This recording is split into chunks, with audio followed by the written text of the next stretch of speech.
আমাদের বাহিনীগুলো সরকারের নির্দেশে মানুষের বুকে গুলি মারে, কিন্তু ভূমিদস্যুর গুলি বুকি মারে না, পাথর ব্যবসায়ীর বুকে গুলি মারে না, দুষ্টের বুকে ঘুষ করে ব্যাপার ব্যবস্থা গ্রহণ করে না। সেইখানে তাদের সক্ষমতা রয়েছে। যখন হেলমেট পরে এসে নিরীহ ছাত্রদেরকে আক্রমণ করে, তাদের জন্য তাদের গুলির বরাদ্দ নাই, গুলির বরাদ্দ হচ্ছে নিরীহদের জন্য।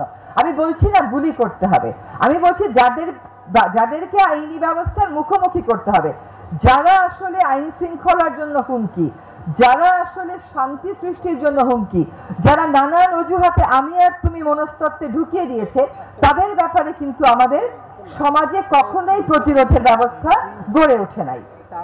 আমাকে মাঝরাতে এখনো চিঠি লিখে আপা বালু উত্তোলন করছে। আমি দেখেন বালু উত্তোলন তো আমার বিষয় না, ভূমি মন্ত্রণালয়, তারপরে আমি দেখব, কিন্তু আপনারা প্রতিরোধ গড়ে তোলেন।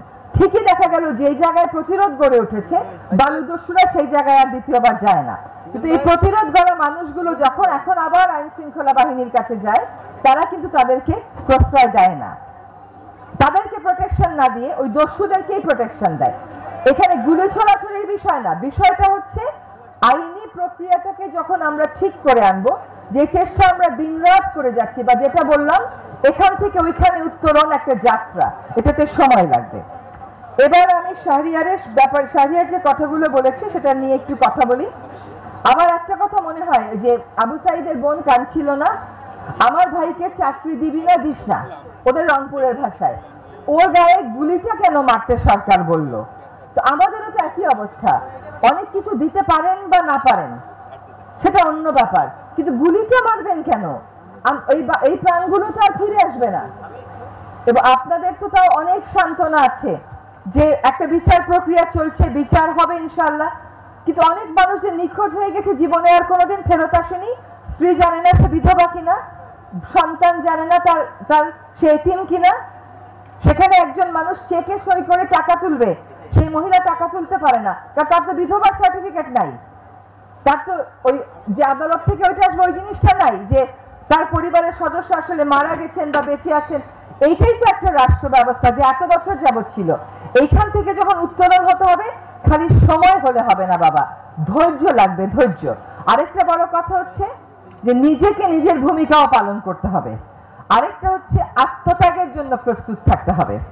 আমার ভুল ধরা, ওনার ভুল ধরা, তোমার ভুল ধরা, এইটাও ধরবে, একই সাথে ভুলটা কেমন করে সংশোধন করা যায়, সেখানে তোমার ভূমিকা কি, আমার ভূমিকা কি, আপনার ভূমিকা কি, এইটাও কিন্তু আমাদেরকে একসাথে এঁকে নিতে হবে।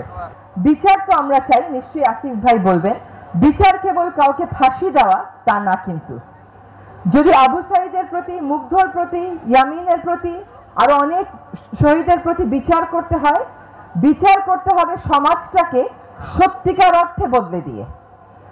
শুধুমাত্র একজন অপরাধীকে ফাঁসি দিলেই বিচার হয় না।